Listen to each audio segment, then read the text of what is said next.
Today on the Corn Report, I'm going to show you how to mow your lawn, top up our potatoes in a barrel, and visit the corn.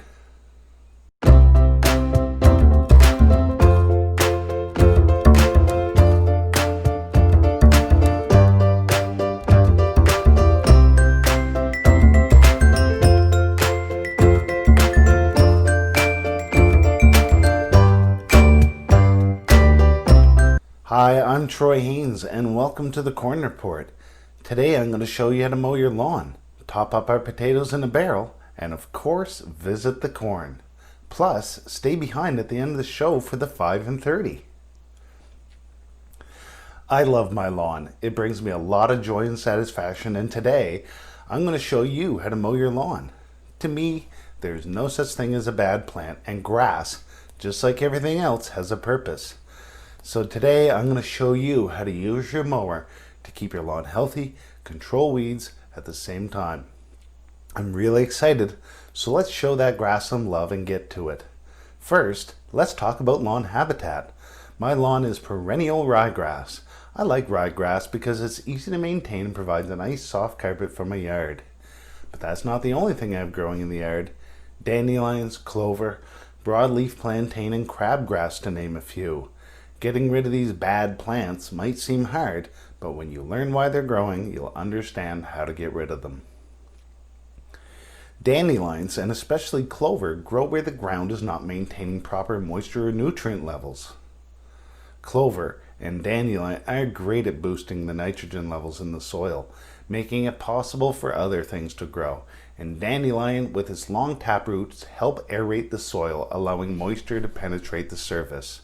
Plantain is also great at breaking up compacted soil, and crabgrass loves to spread out over dry patches of soil, providing shade. Believe it or not, they're working hard at trying to restore the soil. We also have insects you'll want to control. Did you ever see a lawn with big dead brown patches? Chances are that's the chafer beetle. While in the grub stage, this pest attacks and eats the roots of your lawn, killing the grass plant above it. This bug can cause significant damage. Not only will the chafer beetle kill the plant, skunks, birds, and especially crows love digging up lawns looking for this tasty snack. And in the heat of summer, the cinch bugs who puncture the grass with their needle-like beaks and suck the fluids out are also a pest. So what can I do to provide a healthy habitat for my lawn? The first thing I can do is fertilize. You don't have to use a pelletized fertilizer to get a great looking lawn. Raking in compost is an excellent way to feed your lawn. Next is water. No, not like that. I don't want or can't afford to water my lawn all the time, so I set my mower height at the highest possible setting. Cutting at the highest setting and keeping my grass long allows the plant to keep the ground shaded, helping to prevent moisture loss. This in turn will help the grass develop a good root system, helping it dominate the clover, dandelion, broadleaf plantain, and crabgrass. And when your soil is kept moist, it will also be more difficult for the chafer beetle and cinch bugs to thrive, as they prefer a drier environment. And the worms are pretty happy too. Let's take a look at the lawnmower. I use a gas mower. When gassing up your lawnmower, move it off the grass in case you spill some fuel. Gas will kill grass, making a dead spot that you'll have to dig out. And it also pollutes the local water table. Please protect the environment and wipe up any spilled fuel. Fresh grass clippings are high in nitrogen. If you use a rear bagger and compost your leaves in the fall, adding fresh grass clippings to the mix will accelerate the composting process, allowing you to make an excellent soil. I prefer to use a mulching blade. Instead of ejecting the grass into a bag or out a side port, the grass clippings are directed upward under the deck of the mower, allowing it to be cut twice or more before falling out of the bottom.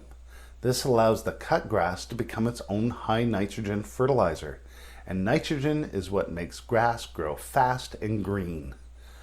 One of the best ways to keep your lawn healthy is to have a sharp blade. If your blade is dull, it won't cut the grass cleanly and will shatter the end of the blade of grass. This will cause the end of the leaf to look like it has split ends. And this will cause the blade to dry out, leaving the lawn with a brown cast to it. The shattered end will also increase the demand on ground moisture as the grass will be looking for additional water to heal itself. So is your blade sharp? Removing the blade is not complicated. Please, anytime you handle the blade of a lawnmower or anything under the deck or porch, unplug the mower or pull the cap off the spark plug. Rotating the blade on a gas mower might make the spark plug fire, turning on the lawnmower, even if it is in the off position.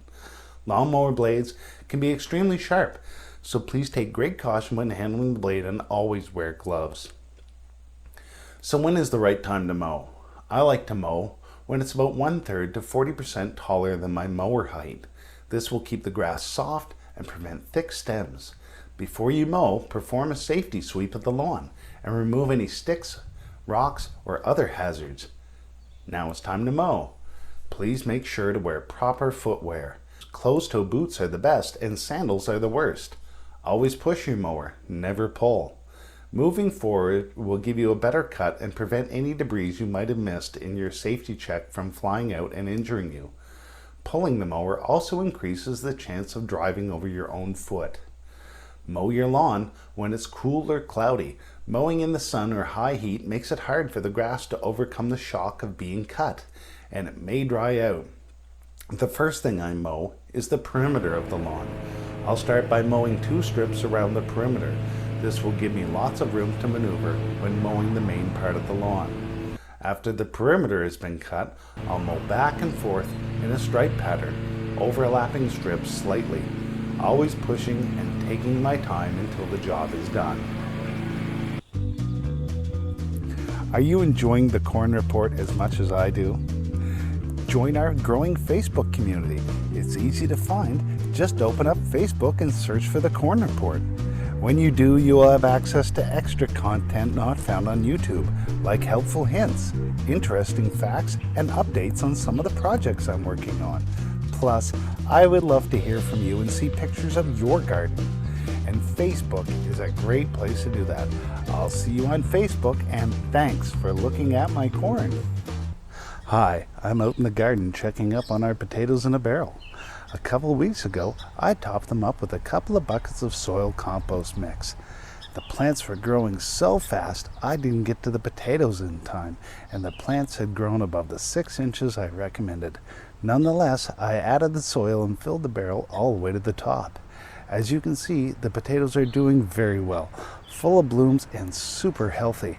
I'm really excited to find out how many potatoes we'll have at harvest, so join me in a month or so and we'll find out together. Let's just see how effective this fun method really is. I'll see you then. Hi there, I'm out in the corn today pulling some weeds before the corn really gets growing. Although this is the first week of July, it's already up past my belly button. Before I pull these weeds, I'm pretty happy and I want to show you something I discovered growing in the corn. This is lamb's quarters or pigweed. It's delicious and nutritious and it grows wild just about anywhere. I have fond memories of lamb's quarters. As a boy, my grandfather and I would always be on the lookout, and when we found it, we were always excited as it made a tasty addition to our meal. Lamb's quarters is rich in protein, iron, phosphorus, calcium, vitamin C, and lots of vitamin A, and is more beneficial and nutritious than spinach. Because it's so good at pulling nutrients and minerals from the soil, I would avoid eating it if you use an artificial fertilizer, as it may accumulate nitrates. I can't wait to pick this yummy plant from my table tonight, and I'm thinking of my grandfather while doing it. Thanks for joining me in the corn patch. Come on back here in a month or so, and we're going to hand pollinate this corn. I'll see you then, and thanks for looking at the corn. Thanks for staying behind and joining me for the 5 and 30.